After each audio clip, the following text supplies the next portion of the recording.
ஜம்மு காஷ்மீரை சேர்ந்தவர் 26 வயதான உதவி கமாண்டன்ட் சிம்ரன் பாலா.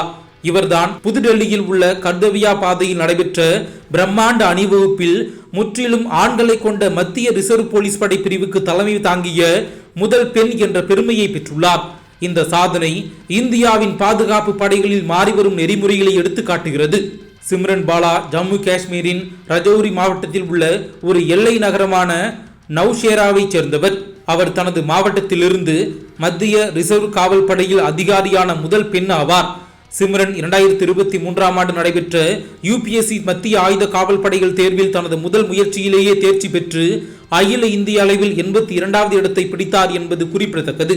அந்த ஆண்டு ஜம்மு காஷ்மீரில் இருந்து தகுதி பெற்ற ஒரே பெண்ணும் இவர்தான்.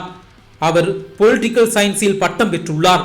குருகிராமில் உள்ள CRPF அகாடமியில் பயிற்சி பெற்ற போது பயிற்சியில் சிறந்த அதிகாரி விருதை பெற்றார்.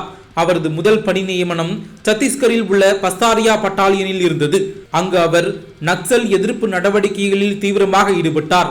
இப்படி படிப்படியாக கிடைக்கும் ஒவ்வொரு வாய்ப்பையும் சரியாக பயன்படுத்திய சிம்ரன் பாலா இன்று இந்தியாவே போற்றும் சிங்கப்பெண்ணாக உருவெடுத்துள்ளார். குடியரசு தின அணிவகுப்பில் சிம்ரன் பாலாவின் பங்கு வரலாற்று சிறப்பு மிக்கது.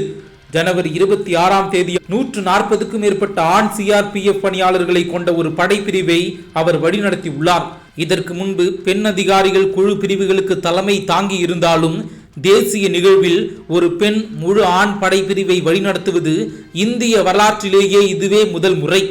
ஒத்திகைகளின் போது அவரது வலுவான செயல்திறன்களை தொடர்ந்து மூத்த அதிகாரிகள் அவரது நம்பிக்கை, துல்லிய மற்றும் கட்டளை திறன்களின் அடிப்படையில் இந்த நியமனத்தை வழங்கியுள்ளனர். அவரது தலைமைத்துவம் CRPFின் தகுதி மற்றும் திறனில் வளர்ந்து வரும் கவனத்தை பிரதிபலிக்கிறது. CRPF 3.25 லட்சத்திற்கும் மேற்பட்ட வீரர்களை கொண்ட இந்தியாவின் மிகப்பெரிய துணை இராணுவ படையாகும். நாடு முழுவதும் உள்நாட்டு பாதுகாப்பு, பயங்கரவாத எதிர்ப்பு மற்றும் கிளர்ச்சி எதிர்ப்பு நடவடிக்கைகளில் CRPF முக்கிய பங்கு வகிக்கிறது.